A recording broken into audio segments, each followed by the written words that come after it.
Kesi hii namba 8323 ni dhidi ya Chama cha Demokrasia na Maendeleo Chadema na wale ambao wanajiita ni wajumbe lakini pia wanachama wa Chama cha Demokrasia na Maendeleo Chadema. Madai makubwa hapa yanayoletwa ni hawa walalamikaji wanadai kwamba kumekuwa na mgawanyo usio sawa wa rasilimali za chama, hususani zile za kifedha kati ya Tanzania bara na Zanzibar, jambo ambalo wanadai kwamba linakiuka katiba na sheria za chama hicho. Lakini jambo lingine ambalo wanadai kwamba haliko sawa ni lile la uwepo wa ubaguzi wa kidini na kijinsia na kutoa matamko ambayo yanaonekana kuharibu ama kudororesha muungano kati ya Tanzania bara na Zanzibar. Jambo hili ndilo ambalo limewasukuma walalamikaji hawa kufika mahakamani mbele ya Jaji Hamidu Mwanga, ambaye huyu ndiye anaisikiliza shauri hilo. Na shauri hili limetajwa kwa mara ya kwanza Mahakama Kuu Masijara Kuu ya Dar es Salaam, na wapo mawakili ambao wanawakilisha pande zote mbili, walalamikaji lakini pia wadaiwa. Na mdaiwa wa pili hapa ni Katibu Mkuu wa Chama cha Demokrasia na Maendeleo Chadema.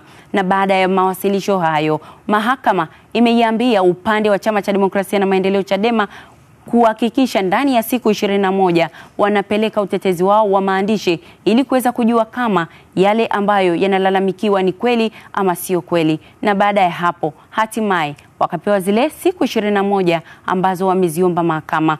Lakini sambamba na hilo, walalamikaji wameiomba mahakama pia itoe amri mbalimbali. Moja ni kuhakikisha kwamba Chama cha Demokrasia na Maendeleo Chadema hakitumii rasilimali zozote, hususan zile za kifedha, hadi pale ambapo watahakikisha kwamba wanatimiza takwa hilo la kisheria. Lakini amri nyingine ambayo wanaiomba mahakama itoe ni kwamba Chama cha Demokrasia na Maendeleo Chadema kijue kwamba ni kweli kimekiuka katiba pamoja na sheria ya chama hicho. Lakini swala lingine ambalo pia wanaomba mahakama itamke ni kwamba Chama cha Demokrasia na Maendeleo Chadema kihakikishe kwamba kinalipa gharama za kesi zote ambazo wamefungua katika mahakama hiyo, lakini pia na nafuu nyingine ambazo wanaona kwamba mahakama inafaa.